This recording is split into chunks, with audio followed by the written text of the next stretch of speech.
সকলোকে নমস্কাৰ। মাননীয় বিভিন্ন বিদ্যালয়ৰ পৰা সংযোজিত প্ৰধান শিক্ষকসকল, প্ৰধান শিক্ষয়িত্ৰীসকল, অধ্যক্ষসকল আৰু অন্যান্য শিক্ষক শিক্ষয়িত্ৰী তথা মোৰ প্ৰিয় ছাত্ৰ ছাত্ৰীসকল আৰু যিসকল SMC SMDCৰ সভাপতি সদস্যা উপস্থিত আছে তেওঁলোক সকলোকে মোৰ নমস্কাৰ জনাইছোঁ।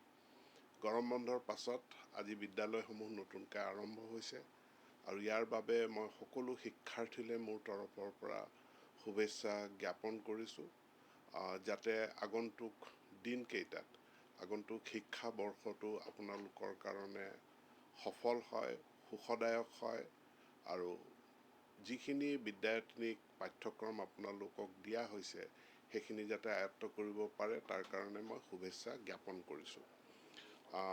বিশেষকৈ ৰাষ্ট্ৰীয় শিক্ষা নীতি নতুনকৈ প্ৰৱৰ্তিত হৈছে আৰু আমি অসম চৰকাৰে তাক খৰতকীয়াকৈ আমি আমাৰ বিদ্যালয়, মহাবিদ্যালয়, বিশ্ববিদ্যালয় এইসমূহত ইয়াক প্ৰৱৰ্তন কৰিছোঁ।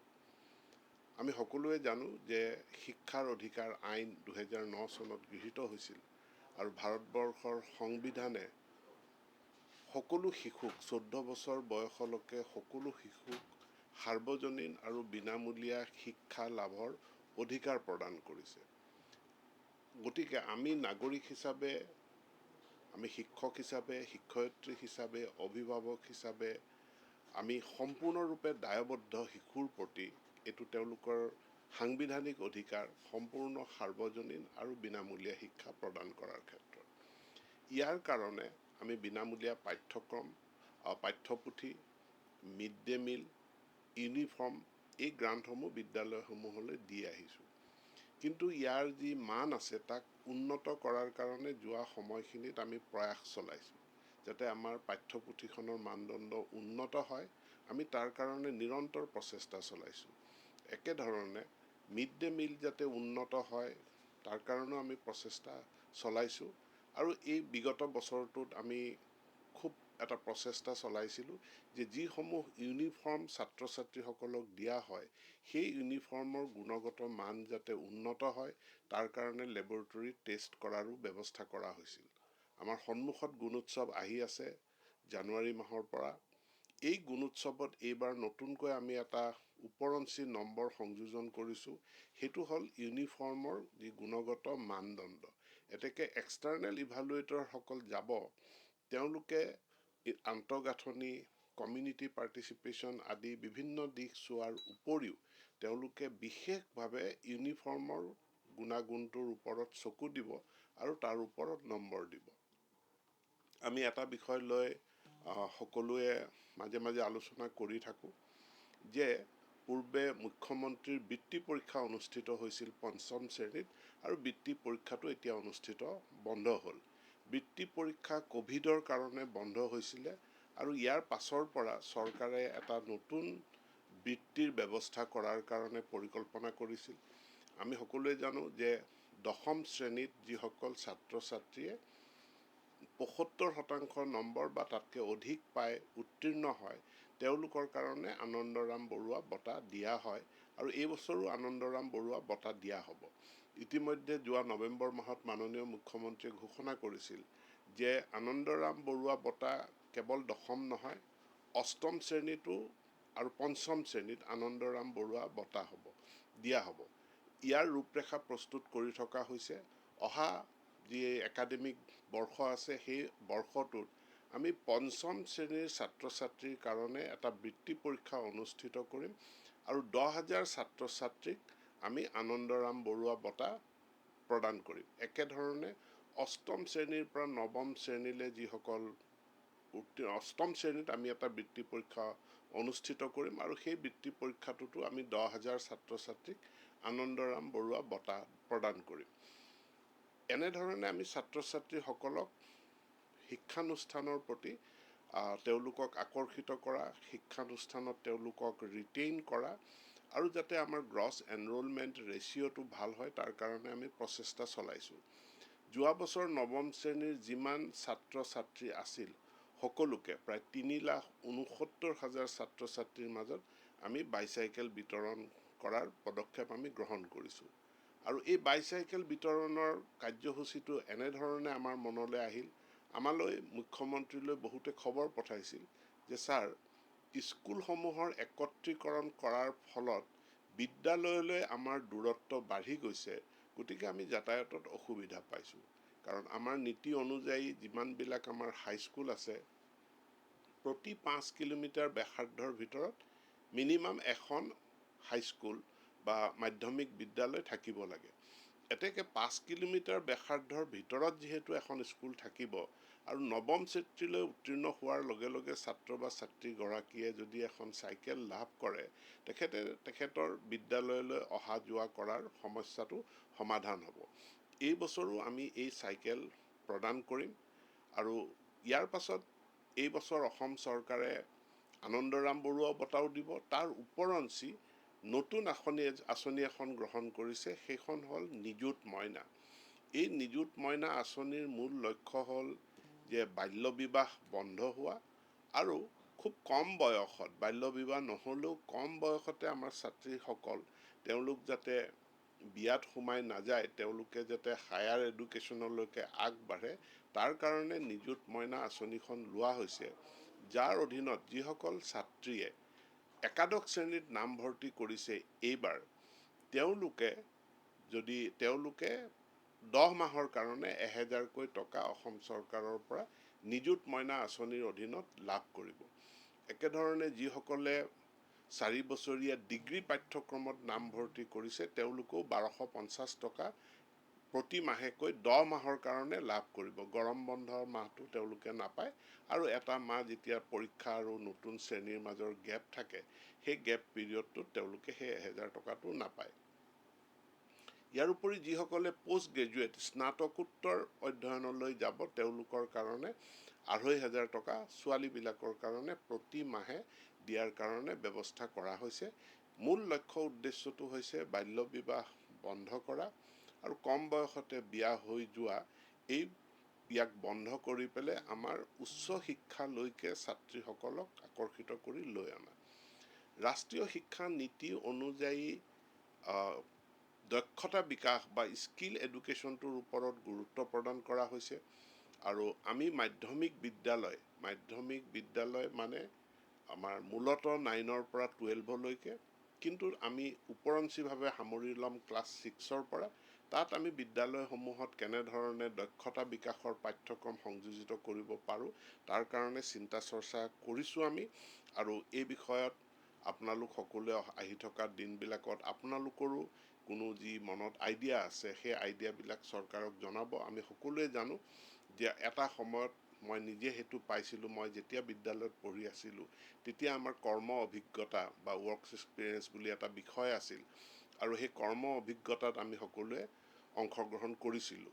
কিন্তু তাৰ পাছত কিবা এটা কাৰণত কৰ্ম অভিজ্ঞতাটোৰ বিকাশ নঘটিল, সেইটো আমাৰ পাঠ্যক্ৰমৰ পৰা নাইকিয়া হৈ গ'ল। কিন্তু এতিয়া আমি আমাৰ পাঠ্যক্ৰমত স্কিল ডেভেলপমেণ্ট এইটো আমি সংযোজিত কৰিব বিচাৰিছোঁ। কাৰণ কেৱল আমাৰ শিক্ষাটো ডক্তৰ, ইঞ্জিনিয়াৰৰ কাৰণে প্ৰস্তুতি পৰীক্ষাত কেন্দ্ৰীভূত হৈ থাকিলে আমি সফল হ'ব নোৱাৰিম, কাৰণ সকলোৱে ডক্তৰ নহয়, সকলোৱে ইঞ্জিনিয়াৰ নহয়। আমাক বেলেগ বেলেগ ক্ষেত্ৰসমূহতো আমাক হিউমেন ৰিচোৰ্চ বা মানৱ সম্পদ লাগে। সেই মানৱ সম্পদ আমি কেনেধৰণে গঢ় দিম, তাৰ কাৰণে আমাক পাঠ্যক্ৰম নিশ্চিতভাৱে লাগিব। আজি ৰাতিপুৱা মোৰলৈ এজন ব্যক্তিয়ে এটা হোৱাটছএপ মেছেজ পঠাইছে, ছাৰ আজি স্কুল খুলিব 1 আগষ্ট, গৰম বহুত বেছি, গতিকে চৰকাৰে গৰম বন্ধটো 15 আগষ্টলৈকে আগুৱাই দিব নেকি? বহু সময়ত বা আজিৰ শ্ৰেণীসমূহ 7টা বজাৰ পৰা আৰম্ভ কৰিব নেকি? তো স্কুলৰ টাইমিং লৈ পেলাই, গৰম বন্ধ লৈ পেলাই বিভিন্ন ধৰণৰ সংবাদ বিভিন্ন স্থানৰ পৰা আহি থাকে। এতিয়া প্ৰত্যেক জিলাৰ পৰিৱেশ বেলেগ বেলেগ হয়। কোনোবা জিলাত যদি ধুমুহা বৰষুণ হৈ আছে, অন্য জিলাত ধুমুহা বৰষুণ নহ'বও পাৰে। এতিয়া এখন জিলাত তাপমাত্ৰা বেছি হোৱাৰ কাৰণে গোটেই অসমত স্কুল বন্ধ কৰি দিয়াৰ কোনো যুক্তি নাথাকে। গতিকে নিৰ্দিষ্ট এখন জিলাত কি পৰিৱেশ হৈছে, তাৰ পৰিপ্ৰেক্ষিতত স্কুল টাইমৰ সাল সলনি কৰিব লাগে, সেই কৰ্তৃত্ব জিলা আয়ুক্তসকলক দিয়া আছে। জিলা আয়ুক্তৰ লগত ইয়াৰ কাৰণে শিক্ষা বিভাগে গোটেই ৰাজ্যজোৰা এটা সিদ্ধান্ত নলয়, ই জিলা সাপেক্ষ সিদ্ধান্ত এটা জিলা আয়ুক্তই গ্ৰহণ কৰিব।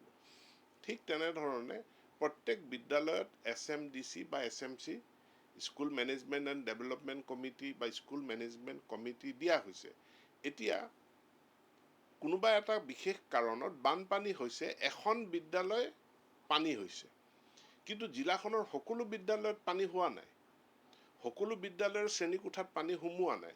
এতিয়া যিখন বিদ্যালয়ত শ্ৰেণীকোঠাত পানী সোমাইছে, সেই বিদ্যালয়খন ছুটি দিয়া বা সেই বিদ্যালয়খনত সময়সূচী সাল সলনি কৰা বা দুদিনৰ কাৰণে বিদ্যালয়খন বন্ধ ৰখা, এই সিদ্ধান্ত SMCয়ে গ্ৰহণ কৰিব পাৰে, SMDCয়ে গ্ৰহণ কৰিব পাৰে। এখন বিদ্যালয়ত পানী সোমাইছে, তাৰ কাৰণে জিলাখনৰ সকলো বিদ্যালয় ছুটি দিয়াৰ কোনো যুক্তি থাকিব নোৱাৰে। আমি কিছুদিন আগত সকলো বিদ্যালয়ক এখন স্কুল ৰুল বুক দিছোঁ। মই অনুৰোধ জনাম, সকলো বিদ্যালয় পৰিচালনা সমিতিয়ে আজিয়েই স্কুল ৰুল বুকখন উলিয়াই এবাৰ পঢ়ক। স্কুল ৰুল বুকখনত স্কুলখন পৰিচালনা কৰাৰ সম্পৰ্কে সকলোবিলাক নীতি নিৰ্দেশনা দিয়া আছে। গাৰ্জেনসকলকো, অভিভাৱকসকলকো স্কুল ৰুল বুকখন পঢ়িবলৈ দিয়ক।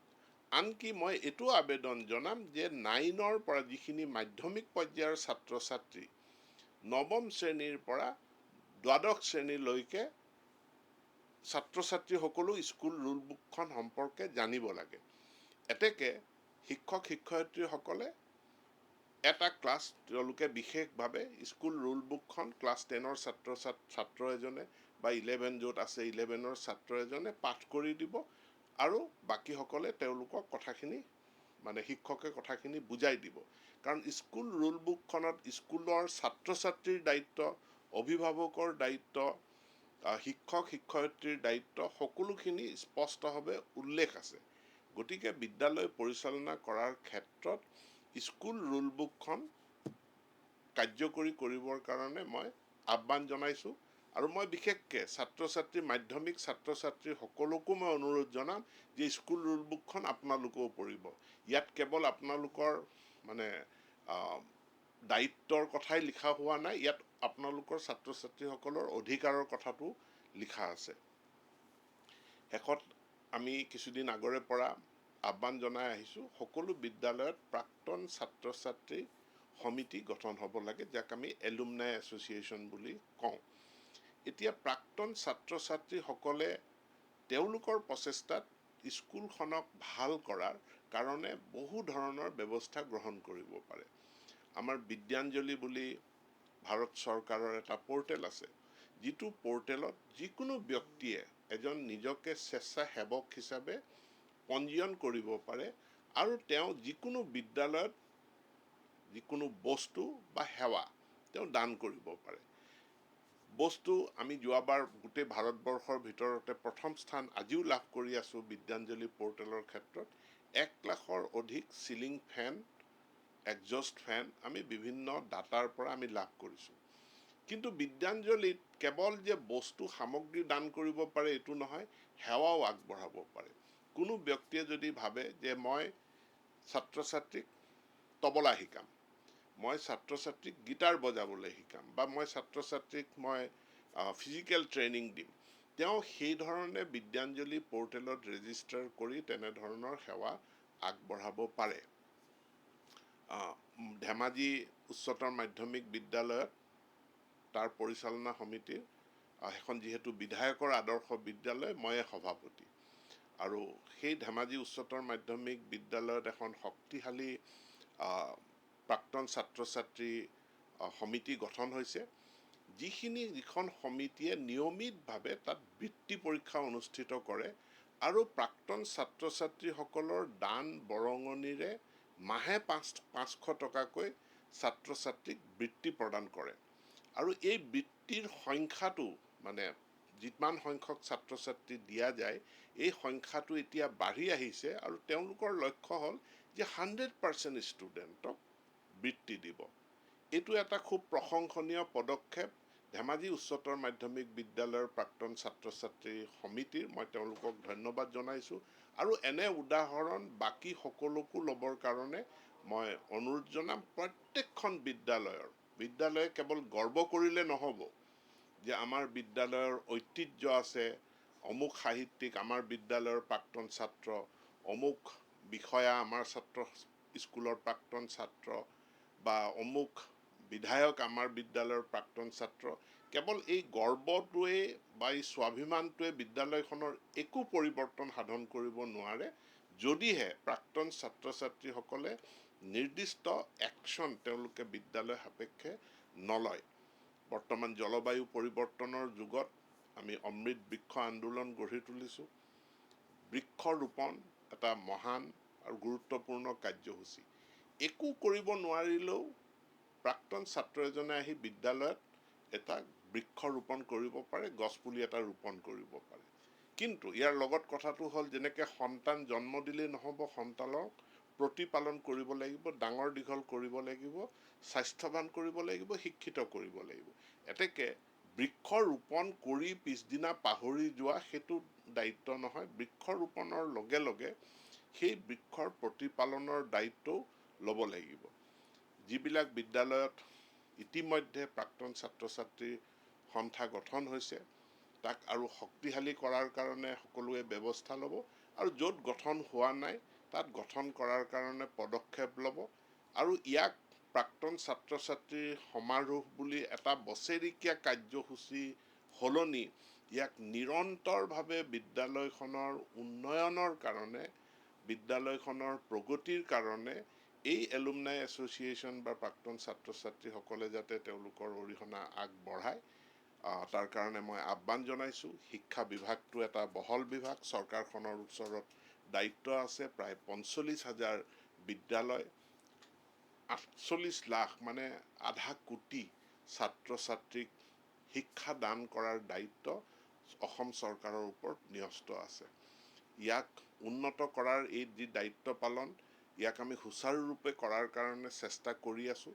কিন্তু তলফালৰ পৰা, অভিভাৱকৰ পৰা, বিদ্যালয় পৰিচালনা সমিতিৰ পৰা আৰু প্ৰাক্তন ছাত্ৰ ছাত্ৰী সমিতিসমূহৰ পৰাও আমাৰ এই প্ৰচেষ্টাত তেওঁলোকেও সহায় সহযোগিতা আগবঢ়াই আমি যদি বিদ্যালয় শিক্ষাক আৰু শক্তিশালী কৰিব পাৰোঁ, উন্নত আমি কৰিব পাৰোঁ, তেনেহ'লে নিশ্চিতভাৱে অসম ভাৰতৰ 5খন শ্ৰেষ্ঠ ৰাজ্যৰ ভিতৰত এখন ৰাজ্য হিচাপে প্ৰতিষ্ঠিত হ'ব।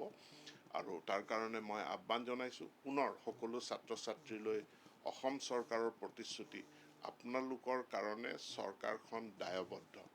আপোনালোকৰ পুষ্টিৰ কাৰণে, পাঠ্যপুথিৰ কাৰণে, আপোনালোকৰ ইউনিফৰ্মৰ কাৰণে আমি দায়িত্ব লোৱাৰ উপৰিও আমি বৃত্তি পৰীক্ষাৰ জৰিয়তে আমি প্ৰতিভাৱান ছাত্ৰ ছাত্ৰীসকলক ইনচেণ্টিভ দিয়া, তেওঁলোকক উদগনিমূলক সাহাৰ্য দিয়াৰ কাৰ্যসূচীও গ্ৰহণ কৰিছোঁ। আৰু যিমানে ছাত্ৰ ছাত্ৰীসকল ওপৰৰ শ্ৰেণীলৈ গৈ থাকিব, তেওঁলোকৰ শিক্ষা যাতে সম্পূৰ্ণ বিনামূলীয়া হয় আৰু চৰকাৰৰ সহযোগিতা সম্পূৰ্ণৰূপে যাতে থাকে, মা দেউতাৰ ওপৰত যাতে বোজাটো কম হয়, তাৰ কাৰণে আমি আমাৰ প্ৰচেষ্টা অব্যাহত ৰাখিছোঁ, আমি অব্যাহত ৰাখিম।